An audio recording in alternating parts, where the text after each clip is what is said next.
Sir जी, हम इस वक्त मौजूद हैं आरंग राजा मोहरध्वज की नगरी आरंग में, जहाँ पे सभी तमाम शिक्षकगण यहाँ पे बैठे हुए हैं और किस लिए धरना प्रदर्शन कर रहे हैं और क्या मामला क्या है उसके बारे में हम पूरी जानकारी लेते हैं। पद ऑलरेडी समाप्त हो जाएगा, उस दिन ऑलरेडी स्कूल को बाहर कर दिया। नमस्कार, पूरा परिचय बताइए।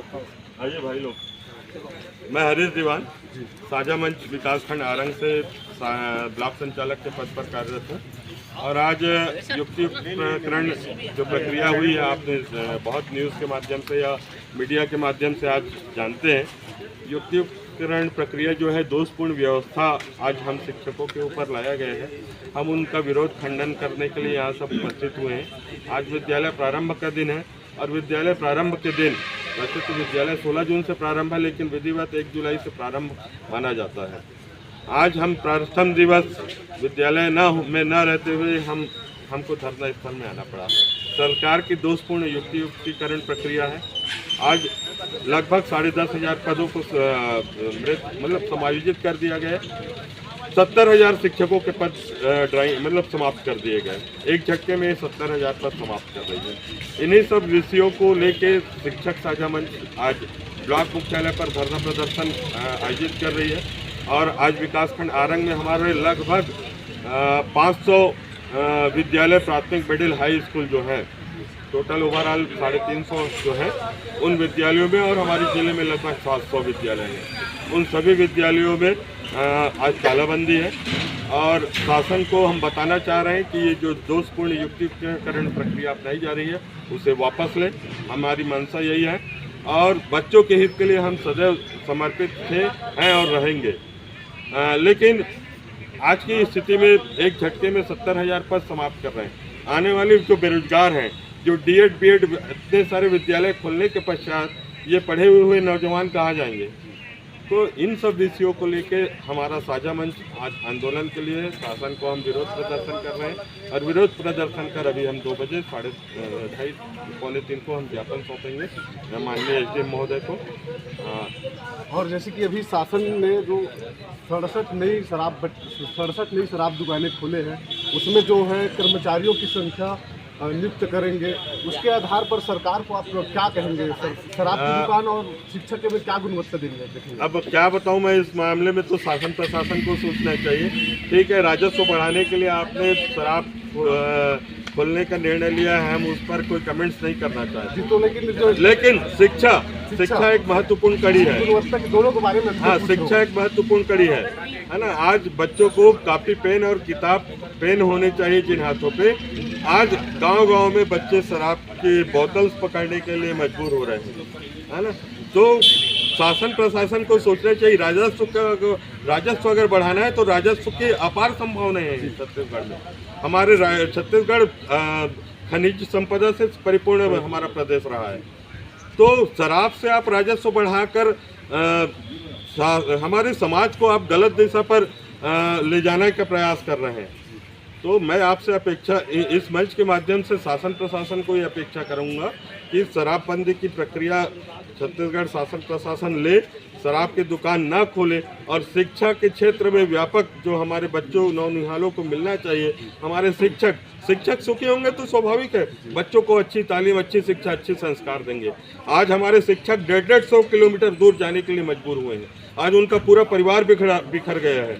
तो इन सब विषयों को देखते हुए अगर हम सुखी नहीं हैं, किस हद तक बच्चों को हम तालीम दे पाएंगे? हमारी आत्मा, हमारा दिल कचोटता है।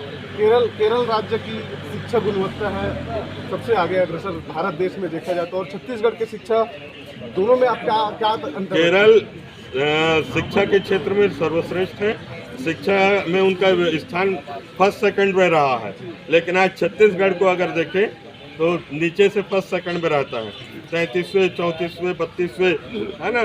केंद्र शासित और राज्यों की अगर श्रेणी में देखें तो हमारा छत्तीसगढ़ नीचे की श्रेणी में रहता है। तो ये दोषपूर्ण शिक्षा व्यवस्था, आज पुस्तक स्कैनिंग के नाम पर 15 दिन तक शिक्षक प्रताड़ित हो रहे हैं। और अगर पुस्तक बेचता है, कौन बेचता है? प्राथमिक स्कूल का टीचर बेचेगा, जिनके पास 50 पुस्तक आए वो बेचेगा। मिडिल स्कूल का शिक्षक बेचेगा। अरे शिक्षक बेचते हैं उच्च अधिकारी लोग, जिनके पास डंप के डंप पुस्तक रखे होते हैं। स्कैनिंग आपको कराना है तो आपको स्कैनिंग करके आप 15 दिवस खराब कर दिए इस मंच के माध्यम से मैं बता दूं। तो पुस्तक आप समय पर उपलब्ध नहीं करा पा रहे हो। आज 1 तारीख हो गया, 16 तारीख से विद्यालय प्रारंभ है और आज तक एक शिक्षक एक पीरियड नहीं ले पाया पुस्तक स्कैनिंग के मामले के कारण से। बच्चों को एक क्लास नहीं ले पाए हैं शिक्षक, और इतना दबाव है पुस्तक स्कैनिंग के लिए कि अनावश्यक घर ले जाओ, रात को करो, इस प्रकार के अनावश्यक दबाव झेलने को मिल रहा है। तो शिक्षा की गुणवत्ता जिस प्रकार से गुणवत्ता बढ़ाने के लिए हमारे शिक्षाविद लोगों को कार्य करना चाहिए, तो एसी रूम में बैठकर वो पुस्तक स्कैनिंग, पुस्तक चोरी होता है या बेचा जाता है उसके बारे में सोच रहे हैं। भाई मैं तो बोलता हूँ सीधा जहाँ पुस्तक की छपाई होती है वहाँ से सीधा मार्केट में आता है बिकने के लिए। मेरा ये आरोप है, हम सबका आरोप है, हम शिक्षकों को जाता है जो बुक बच्चों को मिलते हैं पढ़ने के लिए शाला में, उसको जो मार्केट में जाता है, मार्केट में नहीं, सीधा जहाँ पुस्तक छपाई हो रही है वहाँ से सीधा पुस्तक बिकने के लिए कंडम के दुकान में जाता है। और मेरे विद्यालय में 50 बच्चे हैं, 50 बच्चों के लिए बुक्स आए हैं, उन पुस्तक को मैं कैसे बेच सकता हूँ? संभव नहीं है। आज एक संकुल में डंप रहता है, एक ब्लॉक में डंप होता है और एक जिला स्तर के कार्यालयों में डंप होता है। जहां पुस्तक डंप है उन स्थानों का छानबीन करें और उन दोषी अधिकारियों के खिलाफ कार्रवाई करें, ना कि शिक्षकों के ऊपर इस प्रकार की युक्तियुक्तकरण प्रक्रिया लाकर शिक्षकों को तनावग्रसित बनाने का कार्य सरकार कर रही है।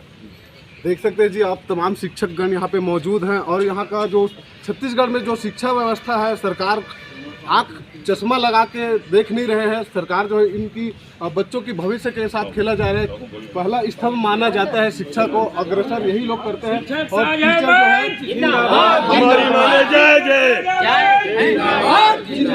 हम बात करते हैं और परिचय बताइए सर।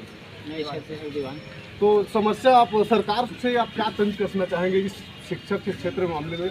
आप लोग को जैसे कि 70,000 स्कूल बंद किया जा रहा है, 10,497 ऐसा समथिंग स्कूल टीचर बन के, इसके बारे में आप क्या कहेंगे? सरकार से हम यही अपेक्षा है कि हम शिक्षक हैं वो शिक्षा की बना दिया जाए। गुरु की जो महत्ता है उसको सरकार स्वीकार करे। गुरु कोई छोटी मोटी चीज़ नहीं है, लेकिन आज सरकार जो है हमको बधुआ मजदूर से कहीं पत्थर हमारे साथ व्यवहार कर रही है। ये सरासर गलत है। छत्तीसगढ़ राम जी का ननिहाल है और सरकार जो है राम का नाम लेकर के सत्ता में आती है, लेकिन राम के आदर्शों पर नहीं चलती। बहुत दुर्भाग्यपूर्ण है हमारे लिए। तो सरकार से आप एकदम विनती क्या करेंगे? लास्ट आपका अपॉइंटमेंट क्या रहेगा? आगामी रणनीति क्या करेंगे आप लोग? यही बताया कि गुरु की महत्ता दिया जाए उनको, ना कि बंधुआ मजदूर समझा। देख सकते हैं जी इनकी जो है पीड़ा जो है बच्चों को पढ़ाने के लिए इतना ऐसे संगठन के रूप में अभी प्रदर्शन कर रहे हैं, बच्चों के हित के लिए, भविष्य बनाने के लिए, क्योंकि गुरु सबसे प्रथम होता है, गुरु से ही सब चीज़ आगे बढ़ा जाता है। और बताइए सर। मैं एवन बंजारे, जिला संचालक छत्तीसगढ़, जिला रायपुर से। अभी जो युक्तियुक्तकरण जो सरकार की चली है वो बहुत ही दोषपूर्ण है और हमारा ये मांग है कि जो सेटअप आर्ट है उसको यथावत रखते हुए जो अतिशय शिक्षक है कुछ उनको ही निकाला जाए, सारे अधिकांश शिक्षकों को न परेशान किया जाए। दूसरा है कि हमारी सोना साहू के तर्ज पर बाकी हमारे छत्तीसगढ़ में जितने शिक्षक हैं सभी शिक्षकों को क्रमोन्नत वेतनमान एरियर सहित दिया जाए। तीसरा हमारा सबसे प्रमुख मांग है कि पुरानी पेंशन को हमारे सभी शिक्षकों के प्रथम नियुक्ति तिथि से सेवा की गणना करते हुए पुरानी पेंशन को सभी लाभ सहित दिया जाए। और चौथी मांग है कि डीएड वालों को भी प्राचार्य नियुक्ति में प्राथमिकता दी जाए, जबकि सरकार जो है इन सभी मामलों को बिल्कुल नज़रअंदाज कर दिया है और ख़ास करके युक्तियुक्तकरण के मामले में और बहुत ज़्यादा हमारे शिक्षकों को परेशान किया जा रहा है। और हम लोग सबसे जो उसके दूसरा जो मांग है कि पेंशन के लिए वो बहुत ज़रूरी है। हमारे बहुत सारे साथी रिटायर हो रहे हैं, उनको मात्र 1 से 1,500 हज़ार रुपये मुश्किल से पेंशन मिल रहा है। अब सोचिए हमारे जो बुढ़ापे का जीवन है वो 1-1,5 हज़ार में कैसे चले। तो ये हम लोग का प्रमुख मांग है कि हमको पुराने पेंशन सारे लाभ सहित दिया जाए और प्रथम नियुक्ति तिथि से सेवा की गणना करके पुरानी पेंशन जी देख सकते हैं इनको सभी सुविधाएं जो मिलते हैं पेंशन एरियर्स इधर उधर करके जो रिटायरमेंट होने के बाद जो पैसा मिलता है उसमें 1000 रुपये में सही बात है गुजारा नहीं चलेगा। इतने टाइम से लोग हमारी मांगे जायज है, हमारे चैनल के माध्यम से हम बोलेंगे जायज मांगे लेके रहेंगे। स्वस्थ प्रशासन जो होश है में आओ, काम करे, दोष प्रशासन होश में आओ, स्वस्थ प्रशासन मांगे होश जो में है आओ, बहुत नियम दोष और प्रशासन होश में आओ, शब्द बलि के हिसाब से देखा जाए तो होश में आके बात दैनिक करो, रूप से देखते हैं कि जो जीवन बढ़ाने के तरीका जो है उपयुक्तकरण प्रक्रिया रद्द करो, क्रमोन्नत वेतनमान लेके रहेंगे, क्रमोन्नत वेतनमान लेके रहेंगे, पेंशन हम लेके रहेंगे, पेंशन हम लेके रहेंगे, पदोन्नति में DED BEd की अनिवार्यता समाप्त हो, हमारी मांगे जायज है, हमारी मांगे जायज है, साझामन जिंदाबाद, साझामन जिंदाबाद, साझामन जिंदाबाद।